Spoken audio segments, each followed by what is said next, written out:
What's up, folks? David here, TexasHornsFans.com. Going back on the defense this time for the 2021 position breakdowns and previews. We've got the last line of defense, the DBs. So pretty big group, obviously.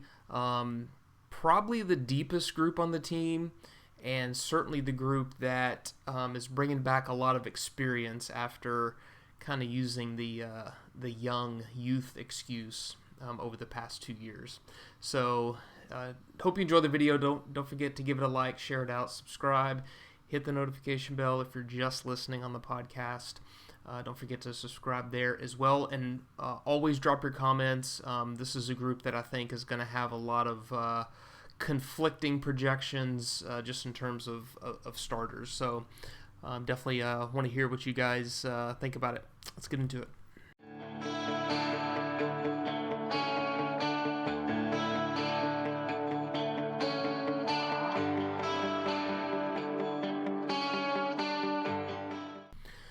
All right, so let's go ahead and throw up my projected starters and the list of key reserves. So like I said, a really deep group, obviously, a lot of positions to consider. And there are definitely some other guys, that could have been put on here in the group of reserves and backups. But these are who is kind of standing out to me, the guys that we're hearing most about. And I wouldn't be surprised at all if one or two other guys end up getting more playing time than what I'm kind of projecting here. And I'm sticking with just kind of that, traditional two corners, two safeties, and the nickelback. Not really looking at what those positions are actually, called in the defense. But obviously, no question, leading the way is Shark Jamison, D'Shawn Jamison, senior, preseason Big 12, all Big 12, one of two Texas players, preseason all Big 12. So, he without question brings a ton of leadership, a ton of experience, and the guy just seems to be good for one really big significant play every few games. And we know what he can do in the kick return game. We'll talk about that on that video. But, we've seen him before come up with some just amazing acrobatic, interceptions.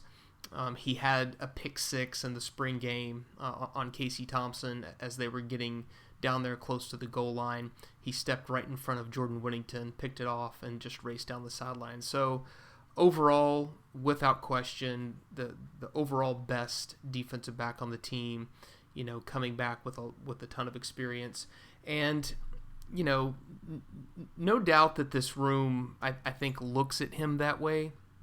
And, when you look at him, and then when you look at Josh Thompson there at the other cornerback position, who, remember, Josh Thompson last year moved from safety to corner, and I thought did really well in that move. But you look at kind of these projected starters, and there's really, like I said earlier, no longer the youth excuse. A couple years ago, game after game, it was, these guys are so young, that they're don't have a lot of snaps under their belt. Well, that excuse is gone now. And that's one of the big things that really stand out to me with this group. Now, big part of me is also kind of feeling sorry for them, for those that have been around for 3 or 4 years, is that they're on their third defensive coordinator in as many years. So what are they having to unlearn and relearn? That's got to be incredibly annoying. But at the same time, you got to have a lot of confidence about the snaps that they have under their belt. Let's look at the defensive stats real quickly from last year, because I think it's pretty interesting who actually ended up producing the most, just in terms of tackles, passes defended from this group. So, and then I also kind of like to look at what we're losing, right? So, as frustrating as Caden Stearns was, I think, last year, and even the year before, both in inconsistency, but also in injuries. He finished fourth on the team in total tackles. This list is sorted by the total tackle column. So fourth on the team in total tackles, one interception that was at the to seal the Texas Tech game. 3 passes defended. Chris Brown is gone, the 5th leading tackler on the team, 46 tackles. You go back and returning player Chris Atamora. Pretty surprisingly that Atamora had 41 total tackles last year with 1 interception, taking it back for 70 yards and 3 total passes defended. Wouldn't be surprised if he ended up being a starter there. But I thought he seemed like he put on a decent amount of muscle last year. He looked just a little more intimidating than he was, when he first got here. So pretty confident that he returns as the 6th leading tackler. And then, kind of going back to the inconsistency, right under him, B.J. Foster, same amount of tackles, 41 tackles.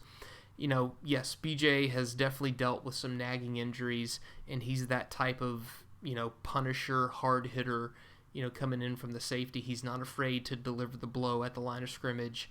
He's not afraid to blow somebody up. But, it's hard to judge his junior year after the injuries and shoulder issues that he went, that he had to deal with. Right under him is D'Shawn Jamison with 31 total tackles and 6 passes defended. And then right behind him, the other starting cornerback, Josh Thompson, 1 interception, 3 passes defended, and 28 tackles. So we're not going to go down the rest of the list, but just kind of looking at what's returning in the defensive backfield, you're losing Caden Stearns and Chris Brown, who had the top production from the group, but you're returning Atamora, Foster, Jamison, Thompson, all 6th through 9th leading tacklers on the team that will be returning. So that's pretty confident. So looking at the cornerbacks, I'm super confident in those 2 guys, in Jamison and Thompson.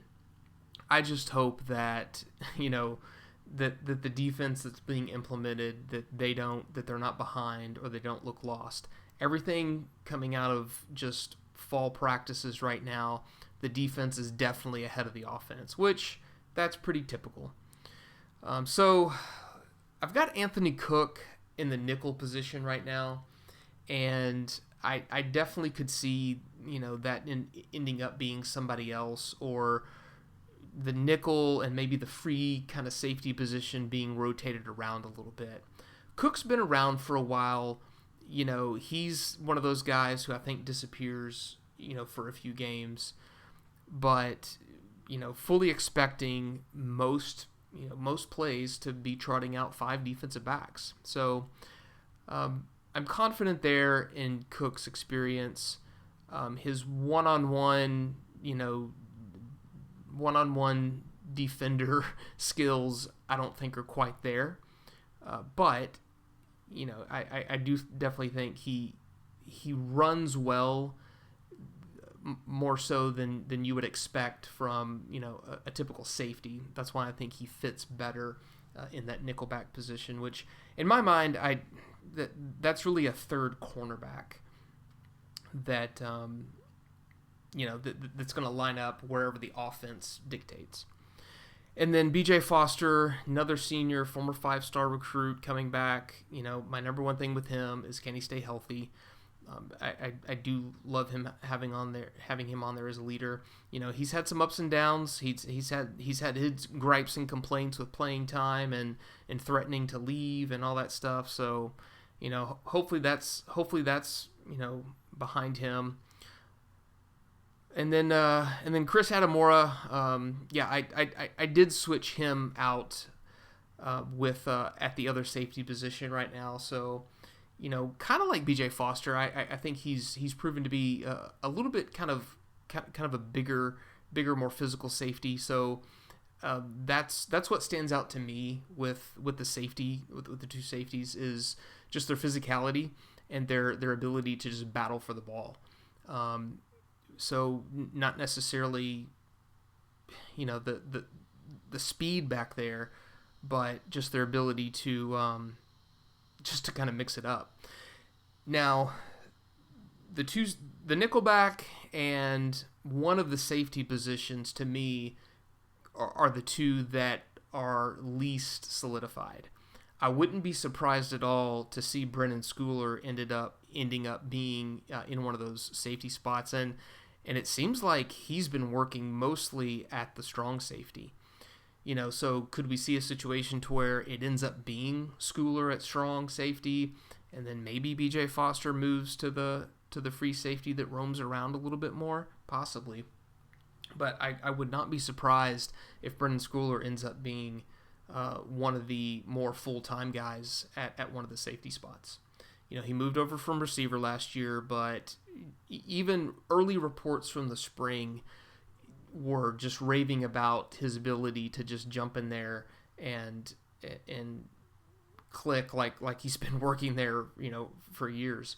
Now, if you remember, he did start his college career as a defensive back, but came over last year as a wide receiver and then is back on the DBs. Tyler Owens is another, he's another 4-star kind of highly thought of recruit who's kind of been, I think, churned around in this group for a while. To me, he's a little bit bigger, safety type of defensive back. So, I don't see. I've heard nothing. I've read nothing that indicates that he is really planting his flag to compete for one of the starting safety spots. But it's nice to have the depth. It's one of those things we'll see. Darian Dunn, the transfer, a lot of rave reviews from him about him in the spring. He to me, he projects to be in one of the cornerback positions, possibly the nickelback position. Being an older guy, and just hearing a lot of praise for his work ethic, I wouldn't be surprised if he gets some significant playing time as well. And as much as these guys have to run around in the Big 12, you've got to have some depth. You got to have some fresh legs and fresh lungs back there. From the film that I've seen of Dunn, he's seems to have the mentality of a physical safety, but the ability to move like a cornerback. I did read a couple of things out of spring practices where he got beat one-on-one a couple times from some of the speedier receivers. I can't remember who it was, but it's one of those things that we're just gonna have to see what he brings to the table in the Big 12. Jiren Thompson, kind of a fast-rising sophomore. I wouldn't be surprised to see him, mix it in there a little bit with one of the cornerback positions. I've seen a couple of projections that have him starting at nickelback, so we'll see. I don't know. This is kind of getting into that depth issue of not everybody can contribute significantly. So at some point, you're not going to see a lot of snaps, with some of these guys, but that's okay. You need the depth, especially considering the injuries over the past couple years. The freshman J.D. Coffey. Obviously a lot of people are high on him. How much has he been able to pick up, the transition from high school? He's a true freshman. That kind of remains to be seen. But a guy like that, to me, I would expect, if anything, we see of him to be a little bit later in the year, or unless, injuries dictate that he needs to be thrown into the fire. But haven't read a ton of reports about him yet, so we'll see. And then Jamir Johnson, the other freshman, kind of this. My feelings are kind of the same thing of Coffey. I kind of feel like more people are high on Coffey than Johnson. So, like I said, freshmen, those coming in, you almost don't want to see a lot of those guys because that kind of means your seniors and juniors aren't getting the job done or that they're hurt. So, we'll see. Hopefully we don't, have to throw these young guys into the fire like we did a couple years ago. And hopefully what I would like to see overall from this group is just confidence in their assignments and not running around acting like they don't know where to go. I think we have seen a lot of that over the past couple years, getting out of place, losing coverage, losing their receivers, and really giving up big plays at the worst times. But having said that, this group absolutely has some physical, hard-hitting, just gamers who aren't afraid to mix it up. So that's absolutely what I would like to see. While I feel like the defensive line overall is a stronger group than this, I'm almost a little more confident in the depth of this group. What I hope to see more so is relying more on the defensive line and linebackers, and less on the coverage of the defensive backs. I don't like coverage sacks where an edge rusher or a blitzing linebacker get a sack just because the defensive backs were covering so well and bought them an extra 2 seconds. I want to see sacks and disruptions in the backfield from the down linemen or linebackers, taking pressure off of the defensive backs.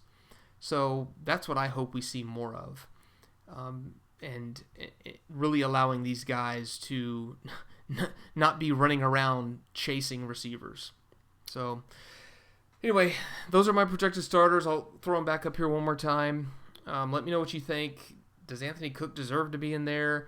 Will Brennan Schooler outperform B.J. Foster or Atamora? Let me know. Let me know what you think.